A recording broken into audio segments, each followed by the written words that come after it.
I'm Rutten, and this is a new series called Retracing My Steps. In this series, I'll revisit old artwork and see how I can improve it in an hour or two using new techniques and software. I'll be speeding up some of the footage, so this won't be a super long video. As I paint, I will also share interesting facts and details about the original artwork. Let's not waste any time and get right into it. This painting is called Pyramid, and it's from May 15th, 2011. Why so specific? Well, in 2011, I painted one piece of art for every day of the year. The first thing I see is that there is a lot of wasted space at the top. I think I'll crop this down and make it more panoramic. I originally painted this in Corel Painter, but I stopped using that software a few years ago. I'll be reworking this painting using Rebelle, which is my current favorite art application. If you're interested in some free brushes for Rebelle, I have an excellent starter pack available. I also have a Rebelle masterclass which you can explore if you want to learn more about making art with this application. I'll link you to all that in the video description. I'll be using some of these brushes and coarse techniques as I am painting. This was a piece that I made fairly quickly, as there is only one iteration of it, which is uncommon for me. There are at least a few layers for me to work with, which will make this easier to edit. One major thing holding this painting back is that it's very dark. When I painted on this, I was using an HD TV and a tablet without a built-in display. So the image I saw at the time was probably much brighter. I could easily fix that with a simple levels adjustment over everything, but since I'm going to leverage the layers, I'll need to apply it per layer. I'll just make note of the level settings I use, and that can be my starting point for the other layers. Auto levels seems to work fine for some of these layers, but I'll need to tweak it for others. Another thing I don't like about how this turned out is that the edges are all too sharp. I definitely want to soften some of the distant lines. I'll start with the horizon, which I for some reason called mountain. I'll just rename this to sand far. I will blur this heavily since there isn't any fine detail here. It really helps the structure in the distance look more ominous. I'll blur less in the foreground. Fortunately, these nice sparkles on the sand are on a separate layer. I've got a bit of a flat look with the layers right now, which is just me being lazy. I'm going to fix that by adding more layers to those planes, which should really help everything look deeper and more natural. My first move is to duplicate the sand far layer, shift it down, and reshape it using the warp tool. The goal is to give it a unique vibe with different ridges and shapes. I can also use the airbrush to paint in some light and dark spots that weave in and out of each other. That'll make those layers really pop. I want this sand to look very surreal, like fabric, with lots of ripples and creases. I'm working back and forth between dark and light, and just letting my imagination run wild. Next, I will blend using my diffuse blur brush to soften the edges and fade the colors together smoothly. Now I'll add some more detail to the rocks. I created this arch using an image hose nozzle in Corel Painter. Honestly, this made it quick and easy to paint the rocks, since it was basically a repeating stamp that had some cool randomized variations built in. I think I also used a distortion brush to sculpt the overall shape a bit. Since the light source is behind this rock formation, it really should be darker on the side facing away from the light, but if I make it too dark, you totally lose the details. So I'm just going to focus on adding shadow and highlight sides to the forms, keeping the shadows mostly on the left and underneath. I can get some really intricate rocky textures using my palette knives loaded with impasto. It's very satisfying to paint with these brushes, and I would have loved to have brushes like this at the time. A few of these palette knives are included with my Rebelle masterclass. I've locked the transparency on this layer, so now I can just paint inside the existing rocks, almost like using a stencil. I'm using this brush to block in all of the highlight and shadow colors. Then I am toggling it to a blender to blend and smudge to create the rocky forms. This creates a more random and painterly look than the image hose nozzle did. You'll see me using this kind of rocky brush a lot in my older paintings from this period. Image hose brushes are super useful and save a ton of time, but you have to be careful or they can start looking pretty repetitive. It's a shame this feature is missing from Rebelle though. Oh, and I don't want to forget the rocks on the other side either. Before I paint on them, I think I want to select them first and cut them and paste them onto a new layer. This will help lead the eye through the painting. I'll need to clean up the bottom edge so it looks like it's buried in the sand. The low-risk way to do this is with a layer mask. I'll also need to add a shadow behind this rock to cast it onto the ground. Another reason to move this rock is because if I were to print this, that rock might be cut off if I made a gallery-wrapped canvas or added a mat over this. Since these are on the opposite side, the highlights and shadows should flip. I don't want it to look flat, so I will make sure it overlaps itself. I want to improve the rippling sand inside the archway. I'll use that same technique of painting with a soft airbrush using light and dark colors. Working between small, medium, and large brushes helps too. After that, I'll use my grainy blender to blend some of the foreground sand to give it a noticeable texture. Now for some cloudy details.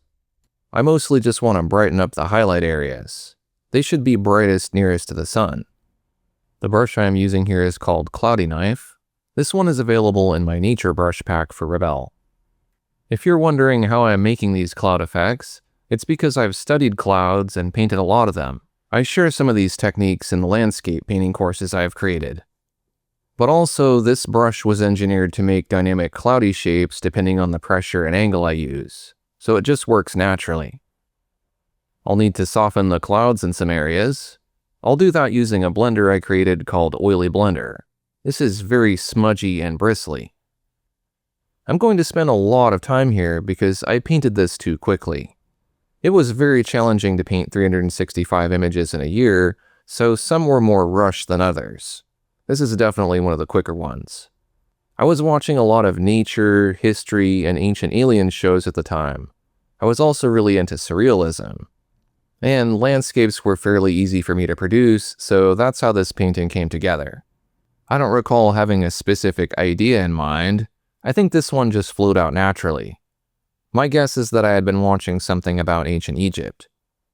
I think I will use a large airbrush to darken the top as well to draw the eye into the center of the painting.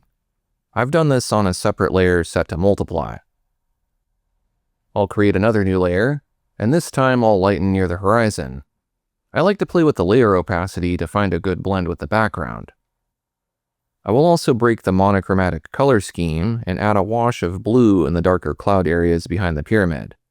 I'll explain why I did this in a moment. I'll add a bit of that in the top corners as well to create a vignette. It doesn't hurt to flip your painting to see how it looks. Sometimes I flip it and I like it better. In this case, it just feels right having it the way it was. Flipping can also help you see mistakes you might have missed. I'm ready to jump over to the pyramid. I know this isn't at all three-dimensional, which I guess means it's not a pyramid. This wasn't because I couldn't draw a pyramid. I wanted the structure to look surreal, so I made it a flat triangle. I guess it's supposed to be ironic. I'll just put more emphasis on the texture I gave it. The colors are kind of off, so I want to add a colorize filter and just make it more monochrome.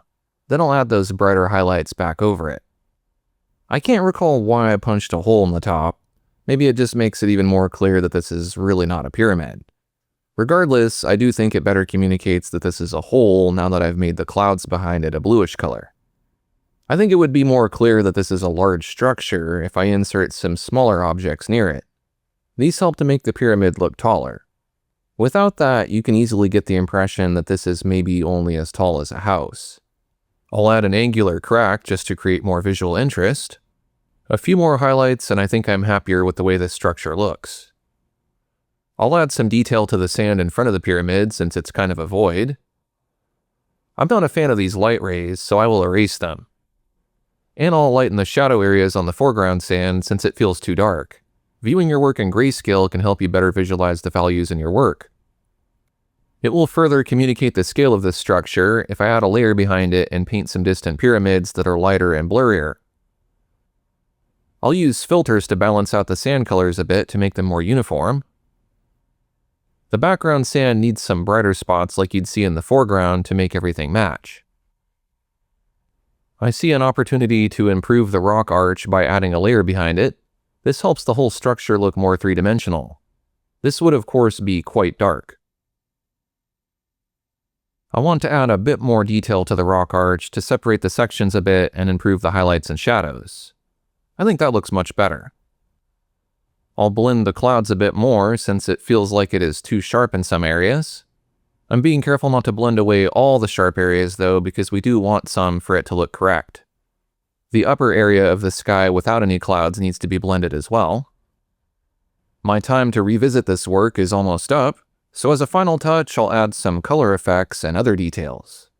The original painting had some subtle color overlays, which didn't import into Rebelle. I'll add these back in. There's a cool and warm one. The cooler one will be on the edges farthest from the light source. I use this effect a lot to add variety to the colors. This helps everything look less flat and enhances the lighting and color. It also looks like I added a canvas texture over everything. For something this dark, it really doesn't add any value, so I will not replace that. After adding the overlays and vignettes, this is back to being dark again, so I will add a levels filter layer above everything to balance it out. I'll use a layer mask to avoid brightening the already bright sun area. I think it will help the pyramid stand out if I make the sand a pinkish color like the rocks. It also adds some logic that the rocks break down into the sand. I'll make the archway look like it's buried in the sand. This helps the rocks look less flat. The sand needs more detail, so I will paint and smudge with a distortion brush to make it look more surreal. And since my time is almost up, I'll just add some more of that glitter to the sand. I'm using one of my spray brushes for this, and I'm just adding it to a new layer. Then I'll go through and blend and erase so that it isn't anywhere where it shouldn't be, like on the shadow areas. And with that, my revision is complete. Just look at what an extra 2 hours did for this painting. Well, an extra couple hours and an extra 14 years. Wow, this painting really makes me feel old. I am really happy with the result. This went from a lazy painting I pooped out to something that looks a lot more interesting. It really goes to show that you can put in a bit more effort and get results that are far better, so don't give up. Even if it takes a 14-year break, you can always revisit your digital art. Which do you think is better? Comment and let me know. If you are interested in watching the full process video with all of the details at regular speed, I have that available for members. Join now and you'll also get an entire catalog of long-format lessons and real-time process videos, as well as brushes and other resources. Sign up now using the link in the video description. Thanks for watching, and I'll see you next time.